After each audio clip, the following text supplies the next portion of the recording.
आप कानपुर, लखनऊ और गोरखपुर होते हुए बिहार के लिए ट्रेन पकड़ते हैं तो ये खबर आपको निराश कर सकती है। दरअसल गोरखपुर जंक्शन से करीब 20 दिन तक ज्यादातर ट्रेनें नहीं गुजरेंगी। ऐसी स्थिति में गोरखपुर एयरपोर्ट से फ्लाइट की डिमांड बढ़ सकती है। आइए इसके बारे में विस्तार से जान लेते हैं। आखिरी ट्रेनें क्यों नहीं चलेंगी और फ्लाइट की डिमांड क्यों बढ़ जाएगी। दरअसल गोरखपुर जंक्शन पर 12 अप्रैल से 2 मई तक एकदम सन्नाटा छाया रहेगा। पूरे स्टेशन परिसर में खामोशी छाई रहेगी। इस समय अवधि में 8 प्लेटफॉर्म बंद रहेंगे, जबकि केवल 2 प्लेटफॉर्म से ट्रेनों का संचालन होगा। प्लेटफॉर्म नंबर 1 से बस्ती लखनऊ की ओर से और प्लेटफॉर्म नंबर 3 से बिहार और वाराणसी रूट की ट्रेनों का संचालन किया जाएगा। जानकारी के मुताबिक नॉन इंटरलॉकिंग कार्य के कारण 22 दिनों में 122 ट्रेनें रद्द रहेंगी। दिन में कुछ विशेष ट्रेनों का संचालन होगा, लेकिन अधिकांश समय प्लेटफॉर्मों पर सन्नाटा छाया रहेगा।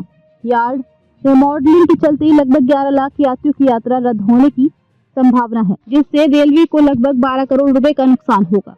ऐसा पहली बार होगा जब एक साथ 122 ट्रेनें रद्द की गई हैं और 28 ट्रेनों के रूट में बदलाव किया गया है। गोरखपुर जंक्शन से प्रतिदिन औसतन 50 से 55 हजार यात्री यात्रा करते हैं, जिससे रेलवे को लगभग 70 लाख रुपए की आय होती है। बताया जा रहा है कि गोरखधाम और वैशाली जैसी प्रमुख ट्रेनें छोड़कर अधिकांश ट्रेनें रद्द रहेंगी। कुछ ट्रेनों को डाइवर्ट और कुछ को शॉर्ट टर्मिनेट किया गया है। दिल्ली रूट पर गोरखपुर से चलने वाली गोरखधाम सुपरफास्ट और मुंबई रूट पर दादर एक्सप्रेस का संचालन अपने पुराने समय और रूट से जारी रहेगा। हालांकि इन दोनों ट्रेनों का संचालन 26 अप्रैल तक ही होगा। इसी तरह देहरादून एक्सप्रेस और एलटीटी सुपरफास्ट का संचालन 19 अप्रैल तक पूर्ववत रहेगा। प्रस्तावित नॉन इंटरलॉकिंग का काम पूरा होने के बाद गोरखपुर जंक्शन से लखनऊ की तरफ डोमिनगढ़ और देवरिया बिहार की तरफ कुसमही तक तीसरी लाइन पर ट्रेनों का संचालन हो सकेगा। इसी तरह बढ़नी नौतनवा रूट पर नखा जंगल तक डबल लाइन सिग्नल सिस्टम से कनेक्ट हो जाएगी।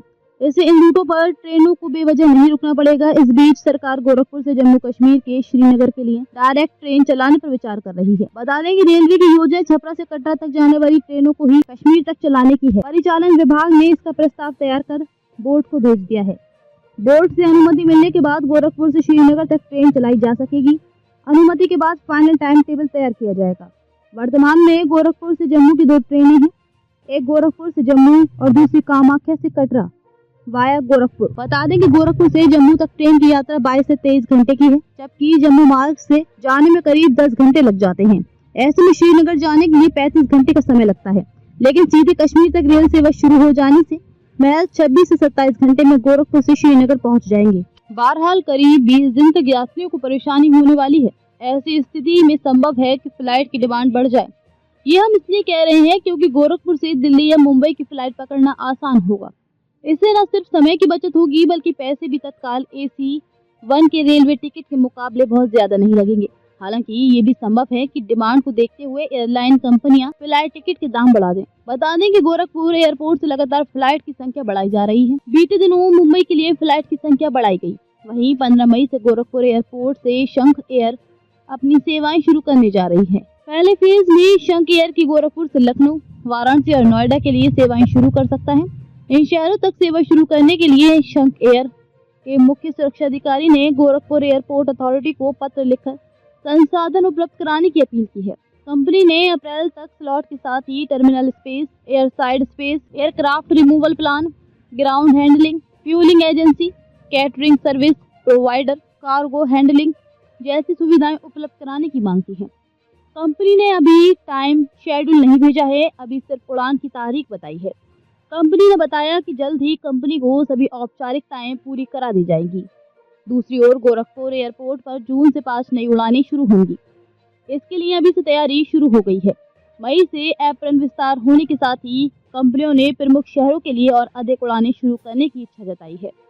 प्रस्ताव के मुताबिक इंडिगो और अकाशा बेंगलुरु, हैदराबाद, दिल्ली और कोलकाता के लिए नई उड़ानें शुरू करने की तैयारी में है। 24 घंटे उड़ान जल्द। इस सुविधा के साथ ही गोरखपुर एयरपोर्ट से विमान जल्द ही 24 घंटे उड़ान भर सकेंगे। किसी भी तरह की कोई बंदिश नहीं रहेगी। वर्तमान में रात 9 बजे तक ही उड़ान की मंजूरी है। ऐसे में विमानों की संख्या नहीं बढ़ पा रही है। एयरपोर्ट से 24 घंटे उड़ान से विमानों की संख्या तो बढ़ेगी ही, गोरखपुर एयरपोर्ट लखनऊ और वाराणसी एयरपोर्ट की बराबरी कर सकेगा। ये सब संभव होगा एयरपोर्ट पर खुद का DVOR एक्टिव हो जाने से। इसके लग जाने के साथ ही 1172 करोड़ की लागत से बनने वाले नए एयरपोर्ट का काम भी शुरू हो गया है। मुंबई, दिल्ली और लखनऊ की तरह मल्टी टर्मिनल रहेंगे, जबकि अभी महज एक ही टर्मिनल है। नए एयरपोर्ट की शहर से दूरी करीब 1 किलोमीटर कम हो जाएगी। यहाँ तक जाने के लिए नंदा नगर के पास से अंदर जाना होगा। यात्रियों को एयरपोर्ट तक आने जाने में कोई असुविधा ना हो, इसके लिए नंदा नगर चौकी से ही अंदर करीब 1.5 किलोमीटर तक सड़क को 4 लेन किया जाएगा।